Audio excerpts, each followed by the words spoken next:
ஒரு பசுமை நிறைந்த கிராமம். மண் வீடுகள், மரங்கள், பறவைகள். இதுதான் அந்த கிராமத்தின் அழகு. அந்த கிராமத்தில் ஒரு பழைய கோவில். அதற்குள் ஒரு பேய் இருக்கிறதாம். அதை கேட்ட பிள்ளைகள் சிலர் பயப்படுவார்கள். சிலர் சிரிப்பார்கள். ஆனால் உண்மையில் அந்த பேய் ஒரு நல்ல பேய்.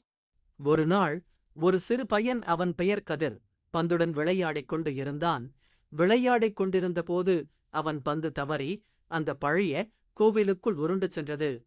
அவன் ஒரு நிமிஷம் பயந்தான். அம்மா சொன்னாங்க, பேய் இருக்கும், போகக்கூடாதாம். அவன் உள்ளே போனவுடன் மென்மையான ஒலி ஒன்று கேட்டது. அவன் அச்சமாய் அருகில் பார்த்தான்.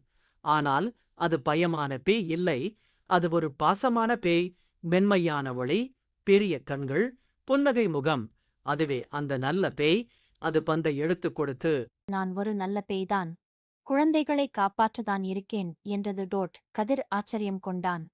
உண்மையா? நீ நல்ல பேயா? அந்த நாள் முடிந்ததும் கதிர் வீட்டிற்குத் திரும்பி தனது அனுபவத்தை நண்பர்களுக்கும் பெரியவர்களுக்கும் சொன்னான். யாரும் நம்பவில்லை. ஆனால் பெரியவர்கள் சிரித்தார்கள். பேய் நல்லது என கூறுகிறாய், இது பைத்தியக்காரக் கனவா? ஆனால் கதிர் உறுதியோடு சொன்னான்.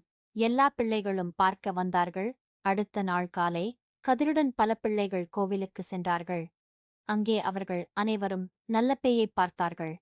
அந்த பேய் குழந்தைகளுடன் விளையாடியது. மறைமுகமாக பறவைகளை தூக்கியது. பூக்களுக்கு நீர் பாய்ச்சியது. பசுமை தரும் மாயம் செய்தது. அந்த நாள் முதல் அந்த பழைய கோவில் பயங்கரமான இடமல்ல, அது மகிழ்ச்சி நிறைந்த இடமாக மாறியது. பயப்பட வேண்டிய பேய் இல்லை. அதுதான் நல்லதை நினைத்தால் நல்லதை நடக்கும்.